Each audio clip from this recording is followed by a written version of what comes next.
Dear students, I'm Dr. Dina Nabil. I'm lecturer of Pediatrics Clinical Nutrition Department. Now we're going to discuss nutrition in diarrheal disorder. The objectives of this presentation include definition of diarrhea, classification of diarrhea, ORS and dietary management in acute diarrhea, causes of chronic diarrhea, dietary management in some causes of chronic diarrhea. How to define diarrhea? If stool volume of 20 gram per kg per day in young infant, 10 gram per kg per day in older infant and toddlers, or 200 gram per day in older children. Practically speaking, persistent loose or watery stool at least 3 times per day is considered diarrhea. The change of stool consistency is more important than stool frequency. هنا هنتكلم عن شوية أرقام posted by the WHO في 2017. And diarrheal disease is the second leading cause of death in children under 5. And each year around 500,000 children under 5 are lost because of diarrheal disease. A significant portion of diarrheal disease can be prevented through safe drinking water and adequate sanitation and hygiene. Globally, around 1.7 billion cases of childhood diarrheal disease every year, and diarrhea is a leading cause of malnutrition in children under 5 years old. Now we're going to classify diarrhea into acute watery diarrhea, acute bloody diarrhea, dysentery, and persistent diarrhea. لما نتكلم على acute watery diarrhea نقصد loose watery stool at least 3 times in 24 hours period. Acute bloody diarrhea or dysentery where gross blood by history or inspection in the stool of less than 14 days duration, وبيبقى معاها fever، وغالبا بيبقى bacterial invasion للسمول bowel mucosa. Persistent diarrhea بتبقى أكتر من 14 يوم، بتبقى loose watery أو bloody. And some authors use the term chronic for diarrheal disease lasting 30 days or longer. السلايد دي بتتكلم على diarrhea in malnourished children. Mortality may exceed 50% and clinical signs of dehydration may be masked by kwashiorkor and sepsis. احنا شايفين ال vicious circle between diarrhea and malnutrition. عندنا diarrhea بيحصل losses وكاتابوليزم، بيقل absorption، بيقل appetite، بيقل voluntary intake، ونتيجة لكده بتقل الاميونيتي، بتقل الميوكوزال integrity، وده بالتبعية بيؤدي إلى increased losses and so on. هنتكلم على assessment of hydration status. You can go through this table to assess the degree of dehydration and estimated fluid deficit in each type. In no dehydration status, oral rehydration solution is used to replace stool losses. Age-appropriate feeding, including breastfeeding, should be continued along with supplemental fluid.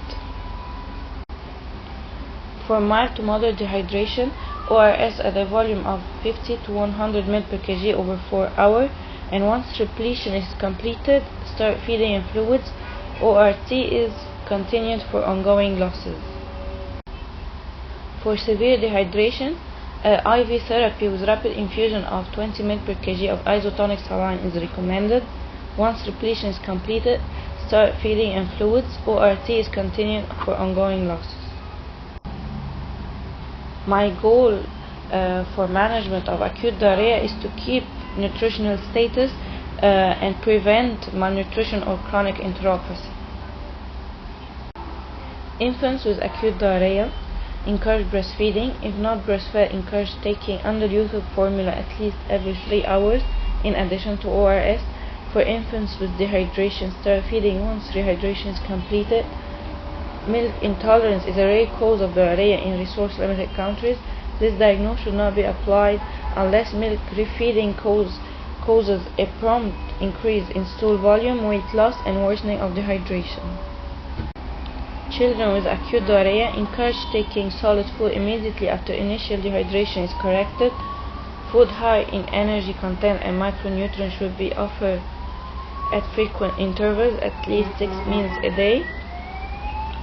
After diarrhea resolves, at least 1 extra meal per day should be continued for a minimum of 2 weeks or until the patient regains normal weight for heart.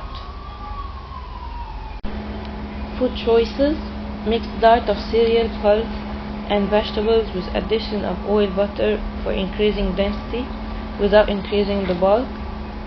Milk cereal combinations are well tolerated even among slightly lactose intolerant children. Amylase-rich factor can be made use of to reduce the viscosity of the feeds. Of lactose-free formula: no evidence to support the use of lactose-free formulas in acute diarrhea even if the infective agent is rotavirus. A very small minority of patients who show signs of feed intolerance may need a temporary use of low lactose formula.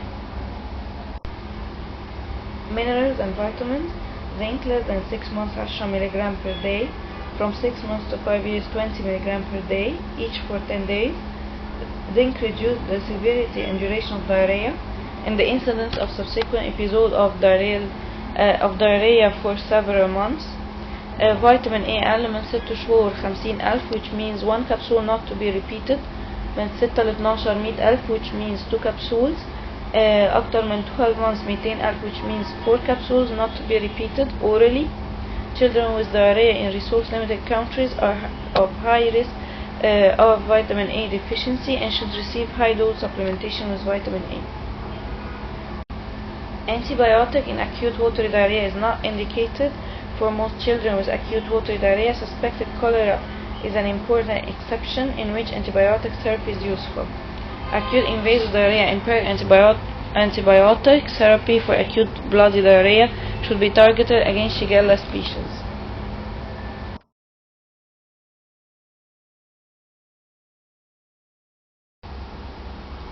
السلايد دي بتتكلم على ال causes of chronic diarrhea according للage. You can go through this table. السلايد دي بتتكلم على causes of chronic diarrhea in different age group. برضو you can go through this table. هنتكلم عن toddlers diarrhea أو chronic non-specific diarrhea of infancy. The most frequent cause of chronic diarrhea in children between the ages of 1 and 5 years of age. Frequent watery stools containing undigested foodstuff in a child who is otherwise well and thriving. A disease of exclusion.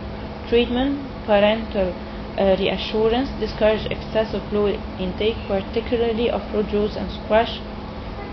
Dietary fat 35 to 50% of total calories.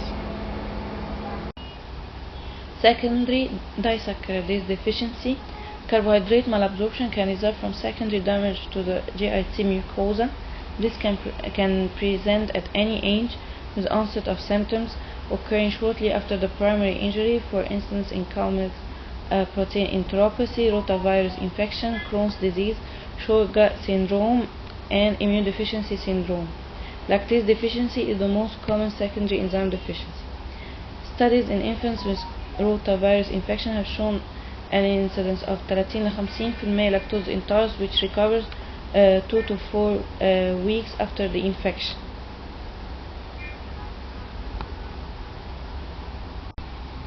Management of secondary lactase deficiency: eliminate of the offending carbohydrate and treat the primary disorder causing the mucosal damage. A milk-free diet is necessary although mature cheese can be included.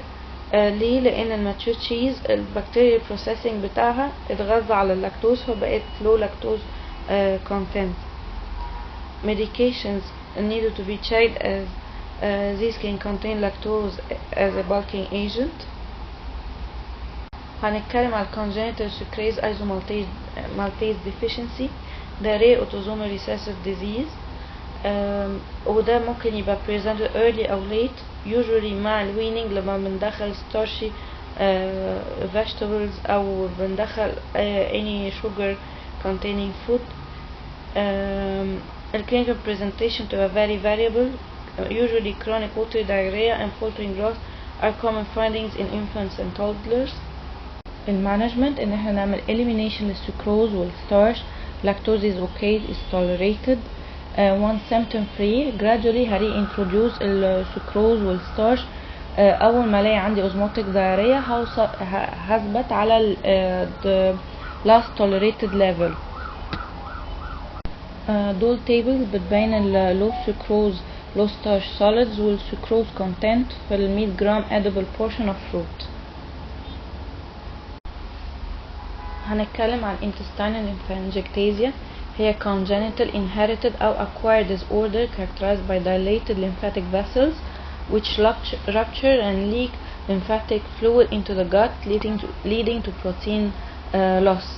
The presentation is varied, but diarrhea, hypoproteinemic edema, and decreased level of immunoglobulins are commonly seen. ايه المانجمنت بتاعها؟ هريستريكت اللونج تشين ترايجليسرايد، يعني هعمل فات ريستريكشن.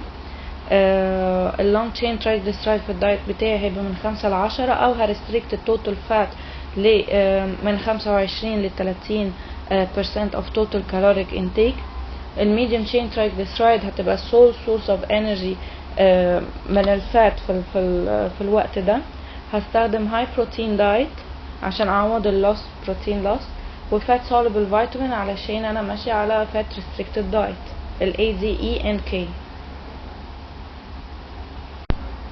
هنتكلم على الفود allergy، وهي ممكن تبقى يا اما IgE mediated او cell mediated او mixed IgE and cell mediated. ال IgE هي ال oral allergy syndrome او الارتكاريا والانجيديما والانافيلاكسيس. ال cell mediated dietary protein enterocolitis، dietary protein enteropathy، dietary protein proctitis، celiac disease، dermatitis herpetiform. دايما بتبقى characterized ب bloody diarrhea.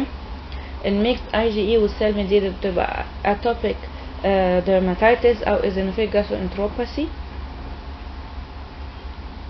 Although the most common foods to cause GI food allergy problems are cow's milk, egg, and wheat and soya, any food ingested could be allergenic. في السلايد دي هنتكلم على management of food allergy. Sometimes a number of dietary manipulations need to be tried before the correct dietary restriction is achieved.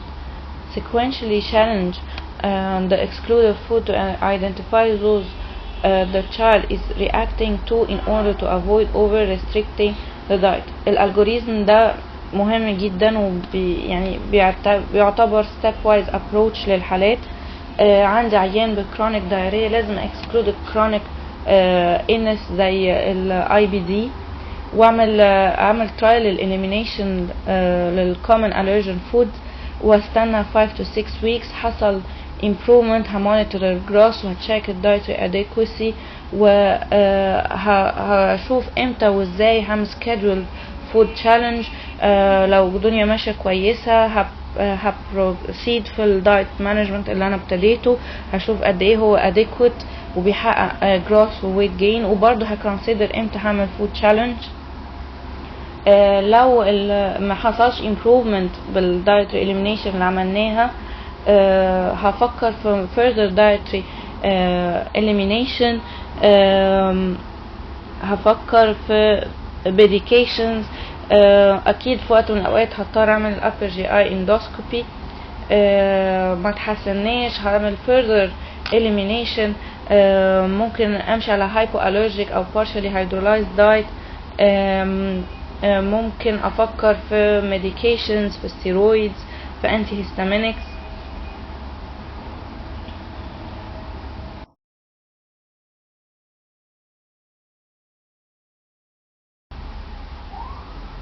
الcow milk protein allergy management algorithm. الالجوريزم ده لطيف جدا، بيسمبليفاي step wise approach. بسأل لو البيبي ده breast fed ولا لا. لو breast fed يبقى انا هريموف من المother diet الكازيين وكل حاجة ممكن تعمل allergy. لو ما حصلش improvement ممكن consider الاجز والnuts والshellfish ككوز. لو حصل improvement بكمل على البريست فيدنج. لو ده لو حصل improvement. وبفكر دايما بحط schedule لل reintroduction او food challenges في الفترة القادمة، بتكون بعد 6 شهور من اخر elimination او بعد ما يعدي سن السنة. لو مش breastfed هجرب ال extensively hydrolyzed formula واشوف حصل improvement ولا لا. ال recent guidelines يا دكاترة بتقول ان انا بستنى يحصل improvement لشهور، مش بس 72 ساعة. يعني ممكن 4 أسابيع 6 أسابيع السنة، لغاية ما اشوف حصل improvement ولا لا in terms of motions و consistency. حصل improvement هكمل برضو سنة او 6 شهور من اخر trial. ما حصلش improvement هجرب ال elemental formula.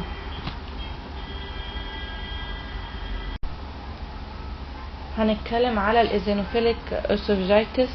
This is the most common eosinophilic gastrointestinal disease. The clinical picture بتاعته GERD, food refusal or gross faltering. ال complication بتاعته food impaction, esophageal stricture and perforation. ال diet management بتاعهم ان انا اما ان انا اعمل exclusion most likely food antigens، ان هما اكتر 6 types of food بيعملوا لي allergy، cow milk والصوي والويت والاج والبينات والسي فود، او ان انا اعمل allergy testing وعلى اساسه اعمل elimination، او ان انا امشي على complete amino acid based feeds.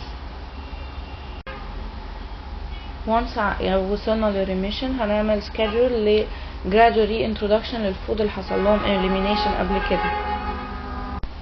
هنتكلم على ال celiac disease، وده immune mediated systemic disorder characterized by a variable combination of gluten dependent clinical manifestations, specific antibodies and enteropathy. هو مش the only treatment but one of the most important line of treatment is the dietary elimination of all source of gluten, wheat, rye and barley. السلايد دي بتبين الفود ليست ال allowed وال avoided في ال gluten free diet. زي ما انتوا عارفين القمح وكل مشتقاته من مكرونات وباستريز ممنوعة. otherwise any type of food is allowed. بننصح المرضى يا دكاترة ان اي food they consume they should check this label يبقى عليه gluten free، حتى لو apparently شكله مش بيcontain اي قمح component، بس still لازم اتشيك الجلوتين فيه لان ممكن يبقى فيه traces زي الاوت والتشيز والسوسج واي processed food الشوكولات. هنتكلم هنا على الكرونز disease، وهو chronic transmural inflammatory process that may affect any part of the GIT tract from the mouth to the anus. nutritional problem بيحصل من nausea, anorexia, malabsorption, weight loss, specific nutrient deficiency زي الكالسيوم والمغنيسيوم والزنك والايرون والفوليت والبي 12 والفات soluble vitamins. treatment of Crohn's disease طبعا انتوا عارفين ده chronic incurable but we can control بالتريتمنت اللي انتوا هتذاكروه كويس من corticosteroid و immunosuppressive و biological treatment and nutrition management. nutrition management لازم يبقى gradually over 3 to 5 days عشان اتفادى refeeding syndrome. لازم يبقى enterally ولمدة 6 ل 8 weeks. mostly بيبقى high caloric formula ودي اسمها exclusive enteral nutrition. الاكسكلوسيف enteral nutrition في Crohn's disease بتحقق remission زيها زي السوليوميدرول في الإفكت. بعد مرور الفترة بتاعت 6 ل 8 weeks أو لما يحصل remission ممكن أدخل السوليد فود gradually. طبعا clear fluids و boiled sweets and chewing gums are allowed orally by some centers to improve compliance. بالنسبة للألسرتيف كولايتس مفيش evidence للإكسكلوسيف enteral nutrition role في الريميشن. vitamin D measurement مهمة و supplementation. if there is gross failure or weight loss, high energy diet and oral nutritional supplement is recommended.